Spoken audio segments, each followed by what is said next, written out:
بسم اللہ الرحمن الرحیم۔ صرف 5 منٹ کا مدرسہ قرآن و حدیث کی روشنی میں 11 رمضان المبارک۔ نمبر 1، اسلامی تاریخ۔ حضور صلی اللہ علیہ وسلم کی ولادت، خاندان اور پرورش۔ رسول اللہ صلی اللہ علیہ وسلم کی پیدائش عرب کے مشہور اور عزت دار خاندان قریش میں ماہ ربیع الاول پیر کے دن مکہ میں ہوئی۔ آپ کے والد کا نام عبداللہ تھا۔ ان کا انتقال آپ صلی اللہ علیہ وسلم کی پیدائش سے پہلے ہی ہو گیا تھا۔ دادا عبد المطلب نے اس در یتیم کا نام محمد رکھا۔ حضور صلی اللہ علیہ وسلم کی والدہ حضرت آمنہ قبیلہ بنو زہرہ کے سردار کی بیٹی تھی، جو عزت و شرافت میں قریش کی تمام خواتین میں باعزت سمجھی جاتی تھی۔ عرب کے دستور کے مطابق جب بھی کوئی بچہ پیدا ہوتا تھا تو اس کو دودھ پلانے کے لیے کسی دائی کے حوالے کر دیا جاتا تھا۔ اسی طرح آپ صلی اللہ علیہ وسلم کی پرورش بھی قبیلہ بنو سعد میں حضرت حلیمہ سعدیہ کے یہاں تقریباً 4 سال ہوئی۔ اس کے بعد والدہ محترمہ کے پاس مکہ واپس آ گئے۔ صرف 2 سال ہی والدہ کے سائے میں رہ پائے کہ ان کا بھی انتقال ہو گیا۔ چنانچہ آپ کی پرورش کی ذمہ داری دادا عبد المطلب نے سنبھالی۔ 2 سال ہی گزرے کہ ان کا بھی سایہ سر سے اٹھ گیا۔ اس وقت آپ صلی اللہ علیہ وسلم کی عمر تقریباً 8 سال تھی۔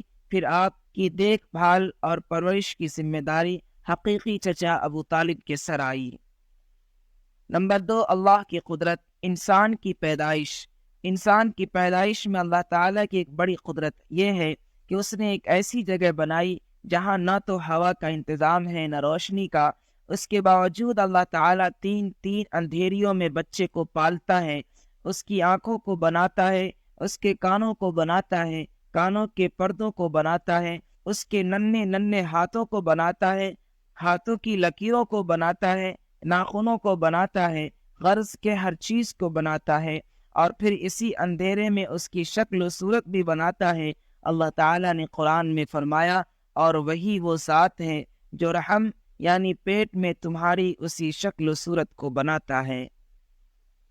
نمبر 3، ایک فرض کے بارے میں، بیماری یا سفر کی حالت کے روزے۔ قرآن میں اللہ تعالیٰ فرماتا ہے، جو شخص بیمار ہو یا سفر میں ہو تو دوسرے دنوں میں شمار کر کے اس میں روزہ رکھنا واجب ہے۔ فائدہ: رمضان میں اگر کوئی شخص بیمار ہو جائے اور روزہ رکھنے کی طاقت نہ ہو یا سفر میں ہو اور روزہ نہ رکھا ہو تو بعد میں اس کی قضا واجب ہے۔ نمبر 4، ایک سنت کے بارے میں، وتر میں کون سی سورت پڑھنا مسنون ہے؟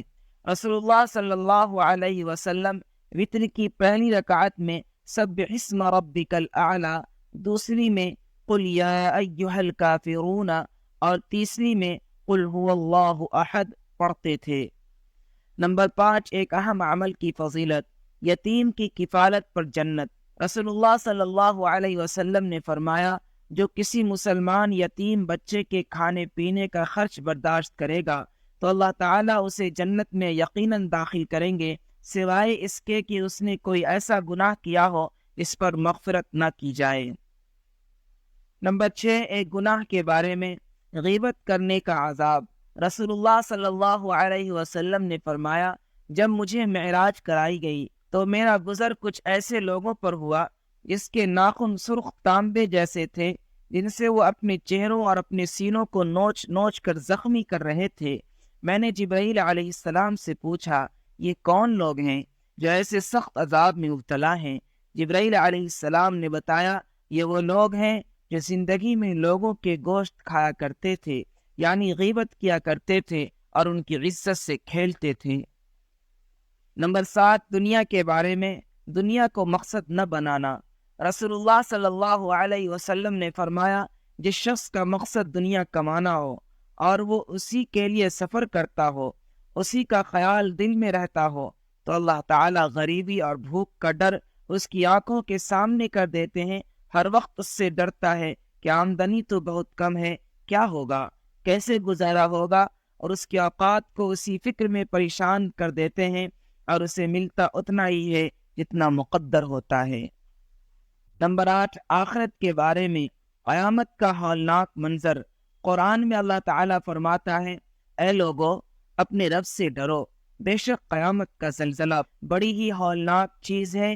جس روز تم اس زلزلہ کو دیکھو گے تو یہ حال ہوگا کہ ہر دودھ پلانے والی عورت اپنے دودھ پیتے بچے کو بھول جائے گی، اور تمام حمل والی عورتیں اپنا حمل گرا دیں گی، اور تم لوگوں کو نشہ کی ایسی حالت میں دیکھو گے حالانکہ وہ نشے کی حالت میں نہ ہوں گے، لیکن اللہ تعالیٰ کا عذاب بڑا ہی سخت ہے۔